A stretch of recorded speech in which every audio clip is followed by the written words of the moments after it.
kayo! Gagol! Handa kayo sa akin, ha? Mga duwag pala kayo! Takbo kayo ng takbo! Ha? Sige, takbo lang kayo! Sige!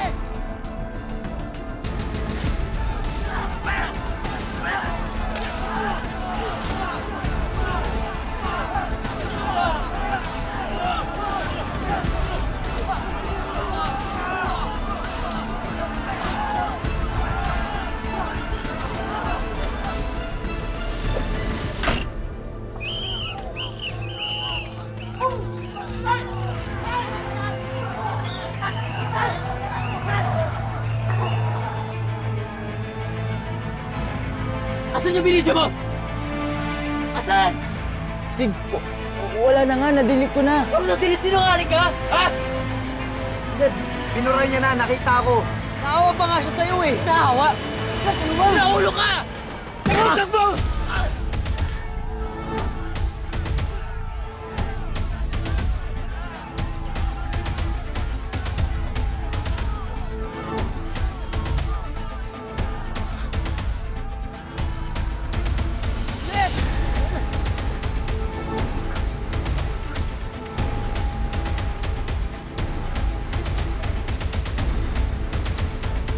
Uy! Nagot! Ayaw, bilis! Bilis! Sige, ito, subukan yung takbuhan!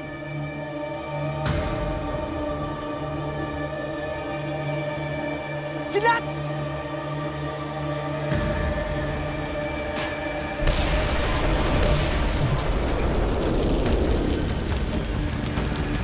Hindi ko nakita si Apo eh. Wala pa nga eh. Pero may narinig ho ako doon na parang babae si Mama ata. Wala pa ho ba siya ito? Hindi pa namin nakikita si Mayeng. Sigurado ka ba? Sir! May narinig ho ako doon na babae. Nanay ko ho yun. Tulungan niyo naman ako kaming hanapin. Yan! Yan si Kidlat! Sila ang dahilan kung bakit nagkasunog. Oo! Pati yan si Dagol at si Sig!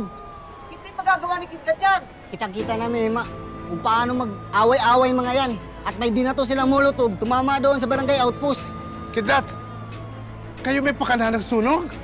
Hindi po namin sinasadya. Dinamahin niyo pa kami sa gangward niyo. Hindi ka pinalaki ng nanay mo ng ganyan, Kidlat! Mga walang iya kayo? Kayo palang sulit ng mga bahay namin! Tinamay niyo pa kami! Dapat sa inyo, mabulot kayo sa bilang doon! Mamugot kayo mo! Magdadamay pa kayo! Ano? Papatayin mo pa kami? Hoy! Hoy! Hoy! Umalis na kayo, Kidlat! Kidlat! Narito ang bahay namin! Sige na! Sige na!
Taas ang kamay! Sige!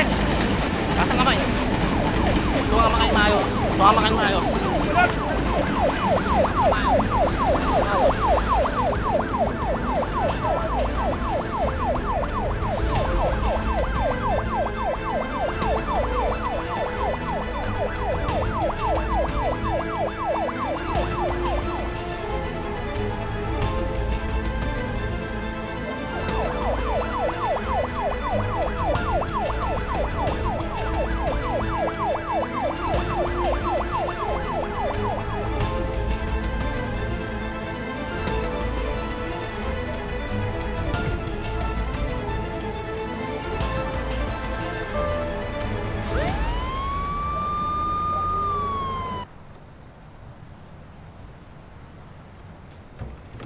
Natatapasa kayo. Kawang pinalik. Kawang kayo. Si Sandy ko wala ba? Hindi ko pala siya. May balik na ba kay Mama, Ima? Sig, Apo, nakita ng katawan ng tatay mo. At ng apo kanunin niyo.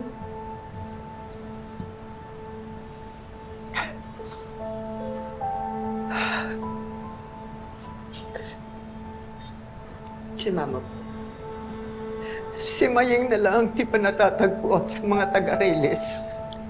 Ima, narinig ko siya kagabi tinatawag niya. Boy, tulungan niyo naman ako hanapin siya, Ima. Mucha, tulungan niyo ako hanapin si Mama. Lakas naman ata ng loob mo para mag-request pa.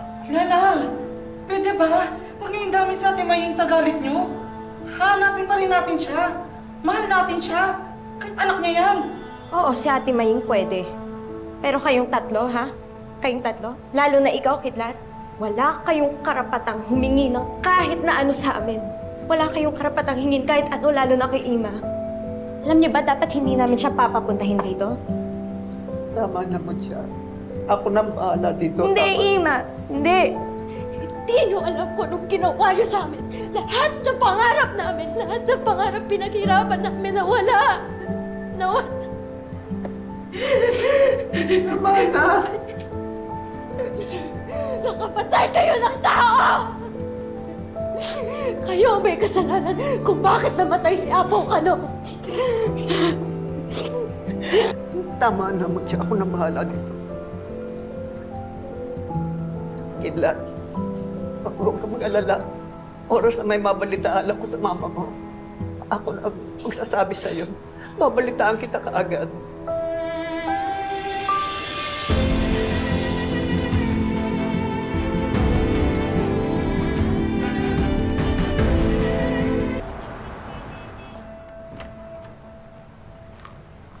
Nay! Akala ko din na kayo makakapunta. Siyempre, hindi naman kita matitis kahit na sobrang pasaway ka.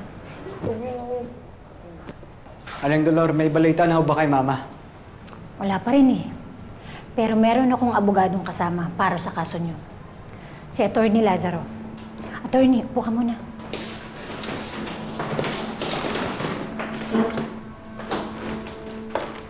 Kayo ang magbabayad sa kanya? Siyempre, hindi.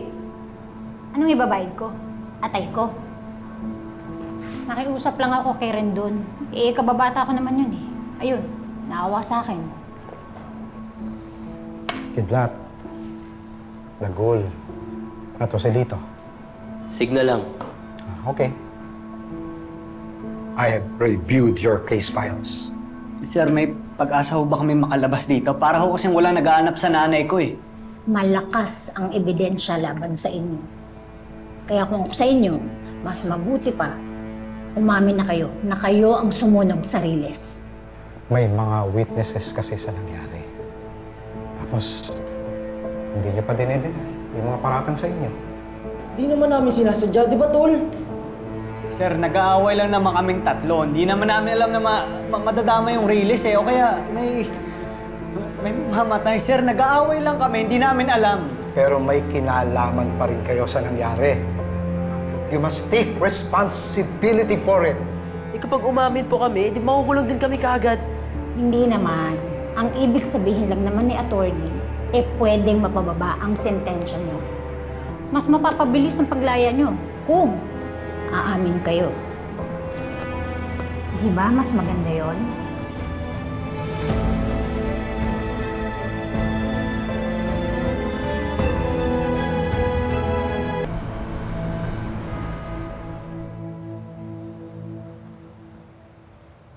Tagul Santos Moreno, how do you plead?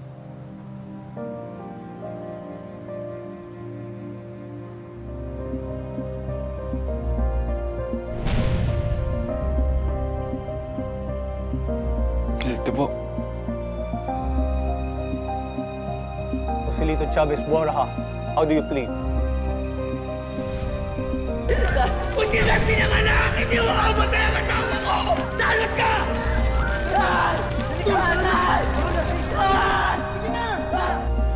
Guilty. Kidlat de la Cruz Asuncion, how do you plead? Naniniwala, pwede pang ibalik ang lugar na ito sa mga taga para sa mga anak at magiging anak. Yun ang gusto kong ipamana At sa'yo. iniiyak-iyak mo dyan, ha? Eh, ikaw din naman ang may kasalanan kung bakit namatay ang nanay mo. Guilty.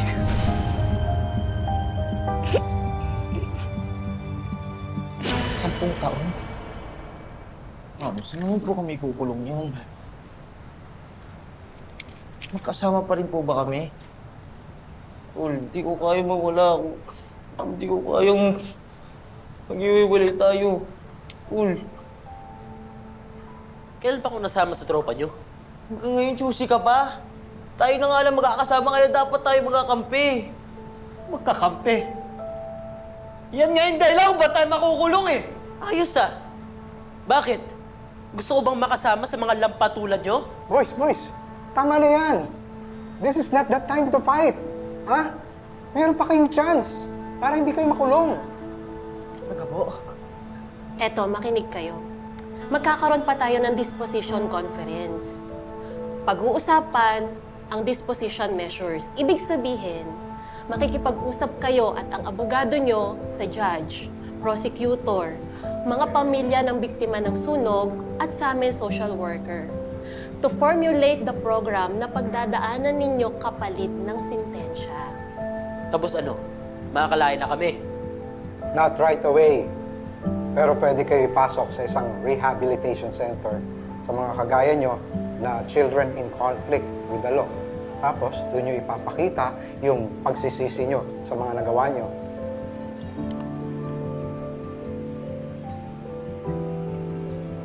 Kayo'y kaisa na. Ng lupa't hangin, kaisa na rin ng mga ninuno natin. Inyong bantayan ang lupang ipinaglaban hanggang sa muling pagsasama.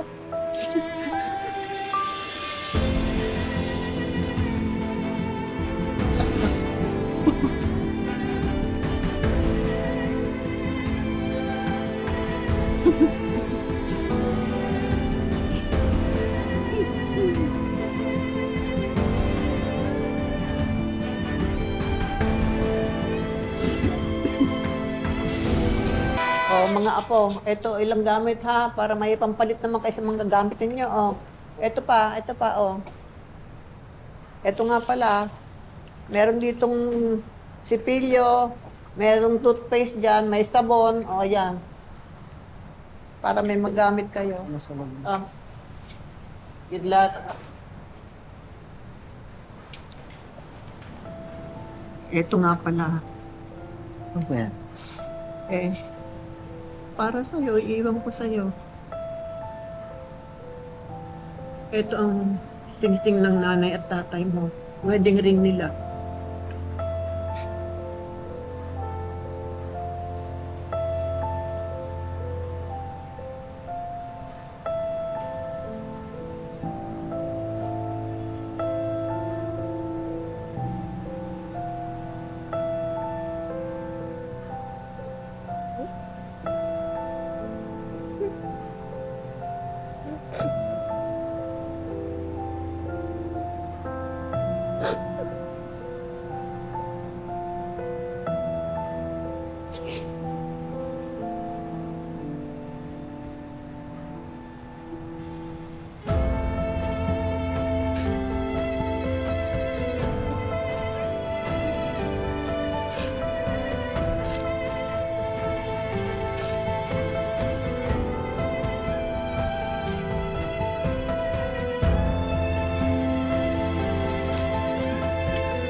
Magiging suspended ang pagserbisyo nyo sa inyong sintensya dahil minor de edad kayo nang mangyari ang krimen. Pribilehiyo nyo yan, ayon sa batas. Pero kapag nagpasaway kayo o tumakas kayo mula sa facility, maaari kayong ibalik sa korte para magpaliwanag. At kapag hindi kumbinsido ang judge sa paliwanag nyo, pwede kayong ipadala sa Agricultural Center para doon serbisyuhan ang sentensya ninyo. Kaya dapat kayong sumunod sa alituntunin ng dispossession measures kung gusto nyo makauwi sa mga pamilya nyo sa takdang panahon.